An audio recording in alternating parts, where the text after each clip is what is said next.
Je vais faire la trame de ce que j'aurais aimé savoir avant le mariage. En premier,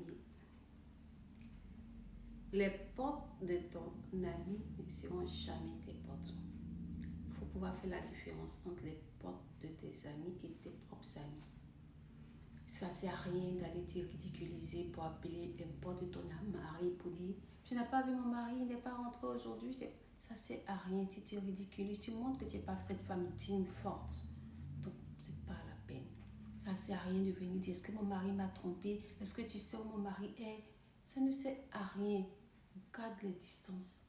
Reste cette femme digne, de savoir parler, respecter les portes de tes amis, les accueillir et tout. Tu n'as pas besoin de t'asseoir même au salon pour faire la causerie avec eux et tout. Tu les as demandé les nouvelles, ça va, tu vas bien, ta femme, les enfants et tout. Il faut savoir s'éclipser, laisse-la faire le truc entre eux les hommes. Et voilà quoi, si tu as bien préparé la table, tu les as donné à manger, ça suffit largement. Mais sache que les portes de ton mari ne sont pas tes portes, jamais. Ne va même pas te confier à eux. Parce que, c'est-à-dire, même ce que tu vas chercher à vouloir entendre de leur bouche, ils ne vont pas le dire. Et c'est la personne qui va, comme porte de ton ami, de ton mari qui viendra te dire un secret de ton mari, sache qu'il y a longtemps, lui-même, il cherchait à briser ton foyer et cherchait juste la bonne occasion que toi-même tu es venu lui donner. Sinon, le porte de ton mari restera toujours fidèle à ton mari. Donc, arrête d'aller te ridiculiser auprès de lui.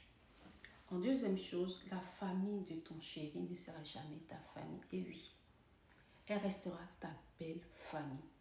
Alors, arrange-toi à être agréable, à être polie, respectueuse pour qu'elle reste ta belle famille. Mais sache qu'elle ne sera pas ta famille. Tu as déjà ta famille. Elle, débrouille-toi juste pour qu'elle soit ta belle famille. Cela te suffit largement. La troisième chose qu'il faut savoir, oui, c'est deux personnes qui ne font pas l'âme dans un couple. Quand dès que l'autre est énervé, toi, calme-toi. Écoute-le tranquillement. Quand tu vas l'assister, tu vas voir qu'il va parler, qu'il se ressent sûr.